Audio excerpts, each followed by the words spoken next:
part two of building a brand online. In the previous video, we'll have a link below if you missed that to go back and check that out. We talked about why you want to build a brand in general and online. And we also talked about some popular misconceptions with branding, a lot of things that people focus on that you really probably should not. So in this video, we're going to talk about what you should focus on instead.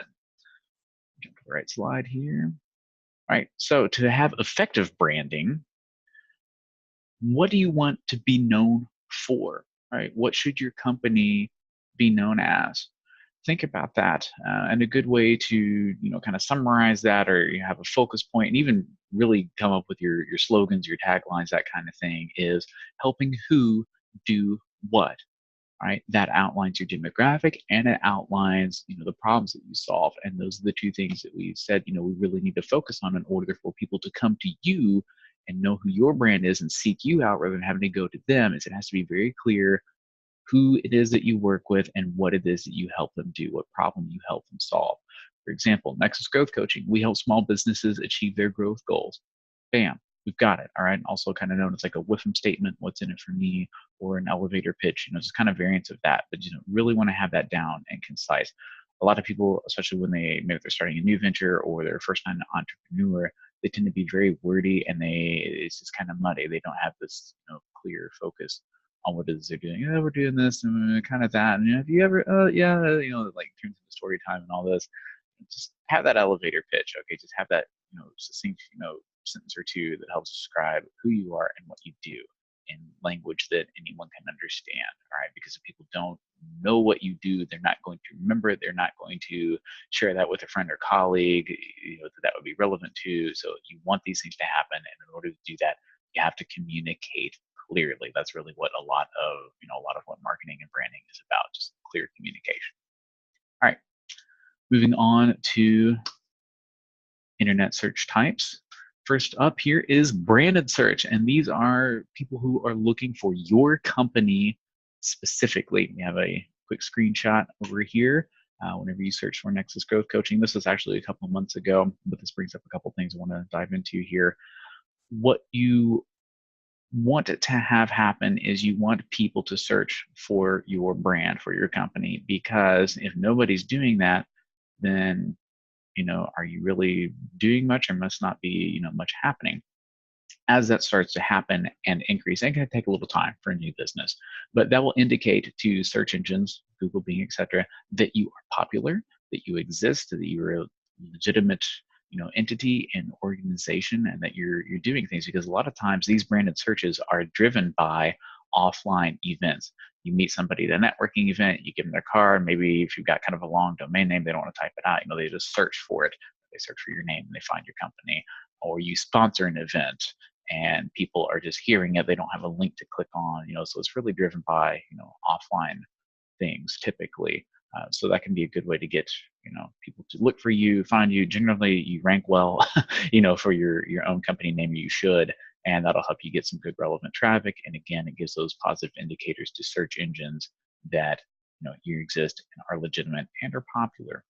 So a quick rundown here. So for our results, our website is the top result for that and has been for some time. Sometimes when you start off, especially, your social profiles like Facebook page, LinkedIn company profile, different things like that will rank higher than your website if the website is new or you just don't have much content on it yet. And that is because those sites are hugely popular. They have a lot of, they get a lot of traffic. They have a lot of domain authority. It's hard to outrank that sometimes initially, but as long as what you are seeing are things related to your business, whenever someone searches for your business name, you're good to go. It may take a little time for your website to rise to the top, but that's okay. That's something you can work on. So other things that might kind of take up some space there on page 1 would be directory listings like this to your site. Mention other mentions of your company by third parties and so forth, and that's fine. That's all good and well. This is kind of an example of what you would see from a branded search. In order to help with this and help boost kind of your visibility, you really want to set up Google My Business. It makes you much more prominent. So I had that first screenshot that was kind of cropped because I wanted to show you how much impact it has. Everything over here to the right is showing what this all comes from Google My Business. I mean, it's all those, the reviews that you're getting. You can list your address, your hours open. People can see where you're at, what you're doing. Again, boom. Here's legitimacy. Here's impact. Here is, it makes you much more prominent. So as you see back here, we were even getting like, YouTube to show up. There was a similarly named business that was showing up kind of high for a while. We've since pushed that down. We'll come back to that in a second. Google My Business, through this type of listing, when people do a branded search, you really want your customers to go here and leave reviews, because that can help your search rankings if you have good reviews and you get a lot of them. So Google also offers training and certification for a variety of their offerings and platforms like analytics and so forth. But if you're an entrepreneur, I would go ahead and do the training on the Google My Business. And if you want to get certified in that, that's up to you. It's not really a big deal, but just learn how to take advantage of it, because there's a lot of things that you can do yourself that you don't really have to hire a marketing agency to do. Just to get some of those basics set up, and it's a really nice way to get some boost to your online presence. Analytics and the Google Ads and all that, I would leave that to the pros. We can take care of that for you. You don't have to get too crazy with that. All right, the other type of search is a solution search. So what people are looking for is a solution to a problem, or they're expressing a pain point that they're having.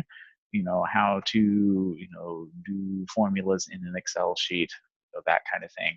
People will literally, now this is happening more and more, will literally type in almost like question format, like how to do something, or how do you do this, where do you find X, Y, Z, things like that. So if you can do some kind of like Q&A format type content, in your blog, your articles, things like that, or in your videos, that can really help, because there tend to be a lot of searches in that type of format. So with some key research, you can find what questions people might be asking, with your customers. What pain points do they have? What solutions are they looking for? Answer those questions, you will get more traffic. A quick example here, pretty common type if you're looking for a service that is maybe near you or in a specific area. So just a random example here, printing services, Indianapolis. We don't have any customers in this market or anything, and it's just a random example. So with local results, of course, you get the map here, and you're seeing, those ratings are showing up prominently and seem to have, as you can see here, pretty big impact on, in what order these results are ranked.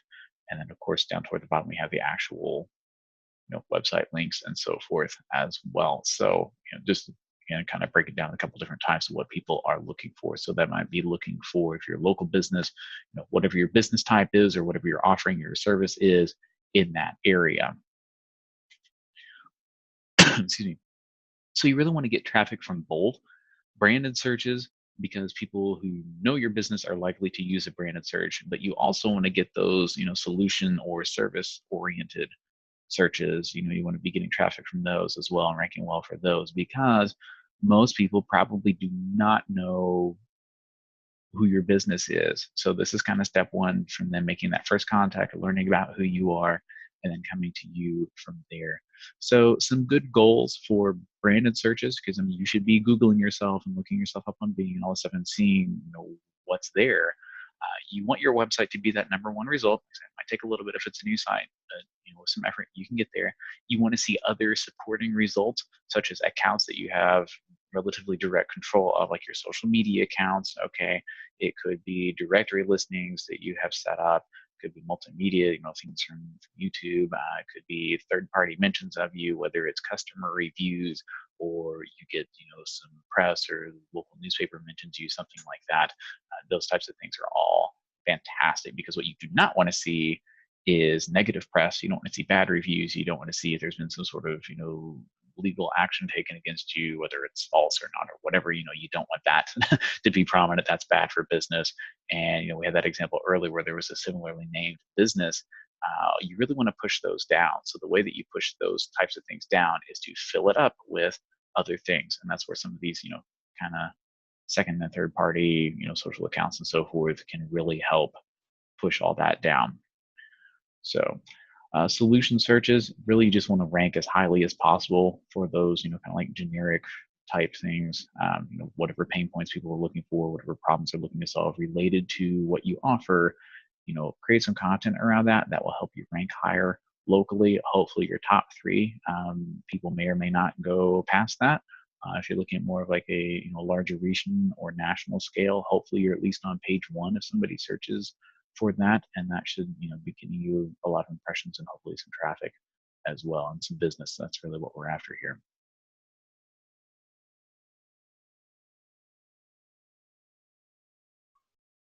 All right, this concludes part two. So next time we will talk about how you actually accomplish all this. We've kind of seen, what it is that you're looking to do, what the goal is, and why we want to do that. So next time we'll cover how you can make that happen. Clint TP with Nexus Growth Coaching. See you next time.